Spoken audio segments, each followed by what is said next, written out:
Hello and welcome to a new podcast on educational technology called the DigiTeacher Digest. So I thought I'd spend some time just to introduce myself and the podcast and what it's all about. So I'm a teacher at Radin School in Johannesburg, South Africa.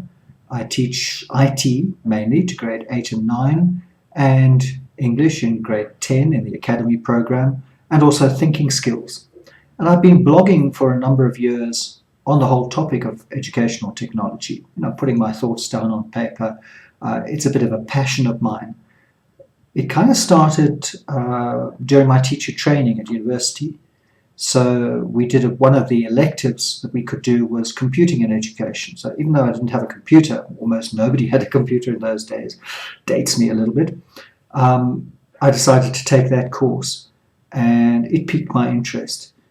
And I was working in a bookshop at night, and I started taking all the books out on Learn to Program. And even though I didn't have a computer, I was teaching myself using those books, Basic, C, Pascal, all of that. And I really enjoyed that, programming on paper, if you like.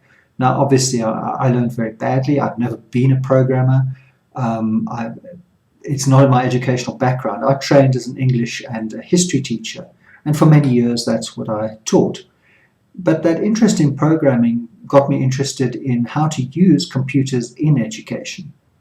And so that's been my main concern over the last few decades. Now, by that I don't mean kind of the latest online experience. A lot of teachers have had to go online.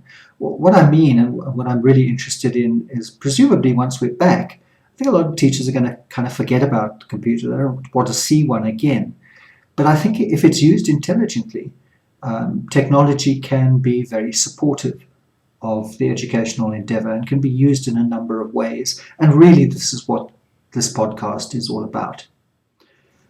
So to start off with a few caveats, I am filming this using the web camera attached to my computer. It's what I use when teaching online in the course of my normal teaching. I haven't added any equipment.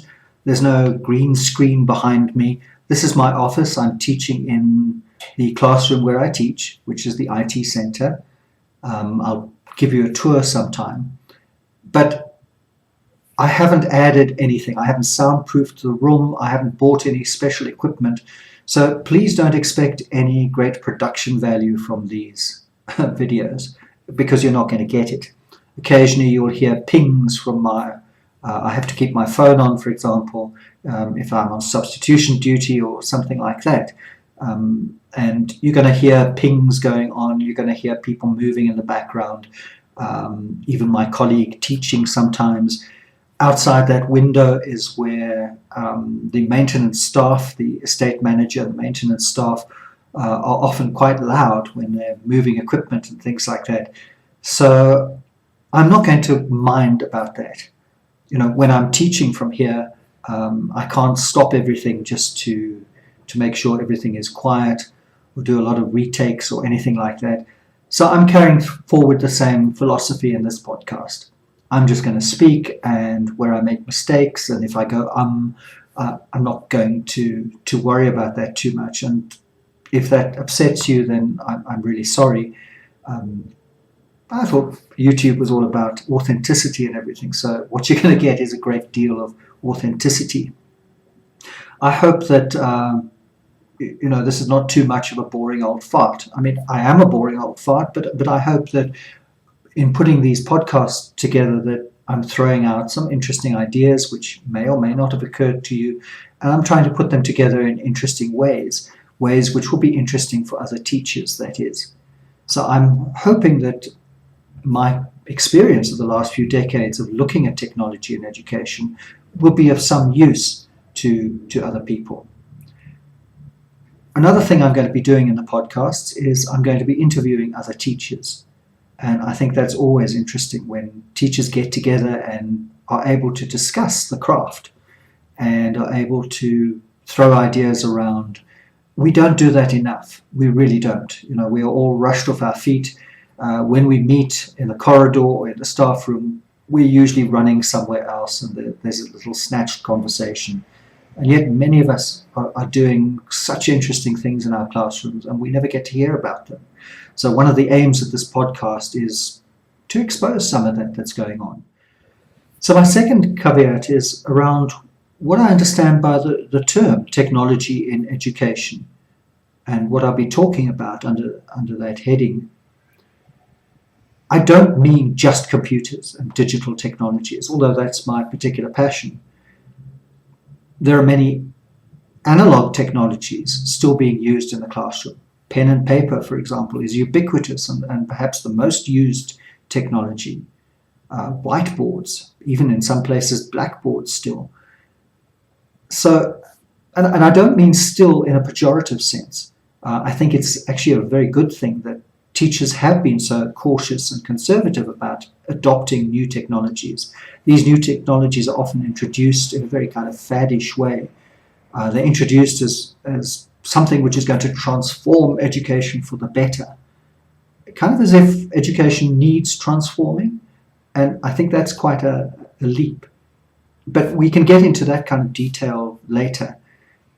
Larry Cuban, in his work, has studied these waves of technology and how ineffective they've been in transforming the classroom. So radio, film, television, computers were all supposed to transform the classroom, and they haven't. In the words of one of his articles, computers meet classroom, classroom wins.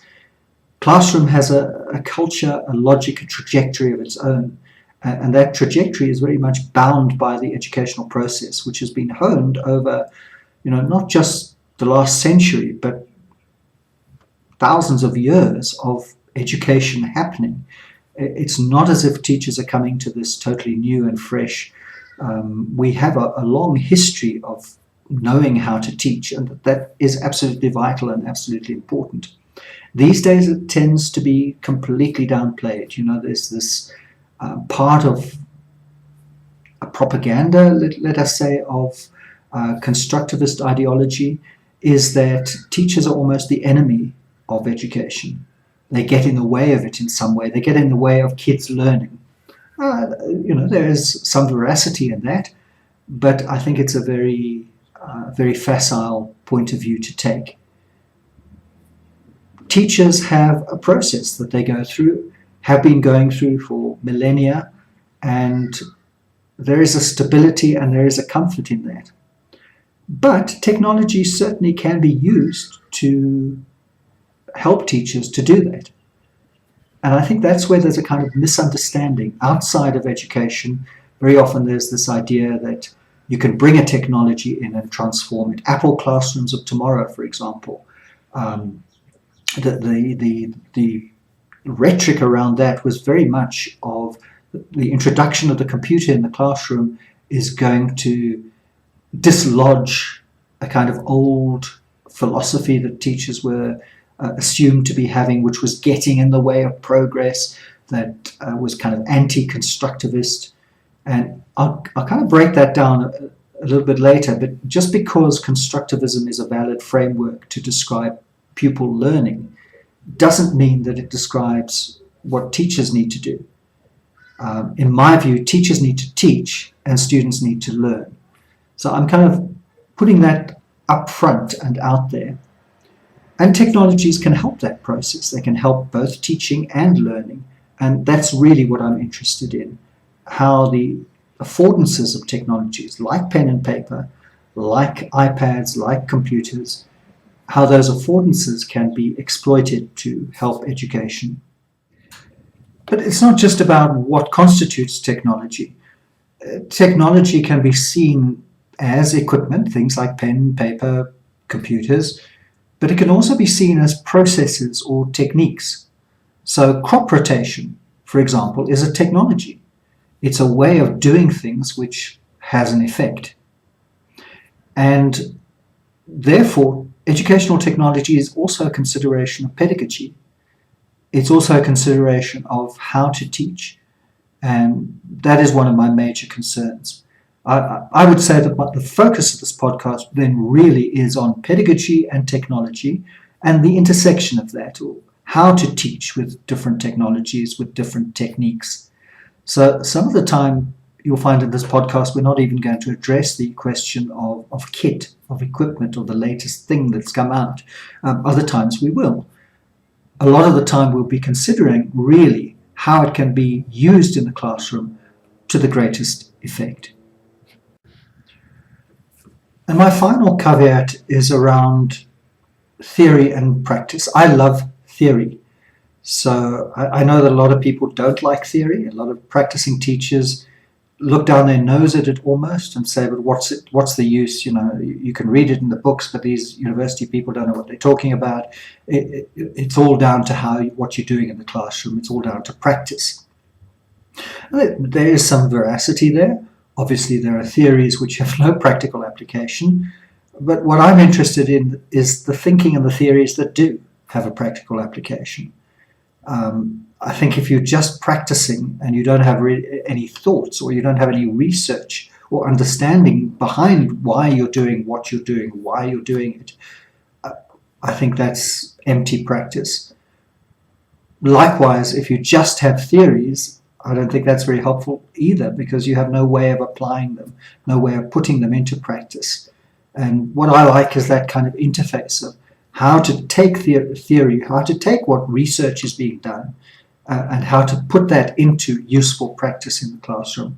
And that's the major focus of the podcast.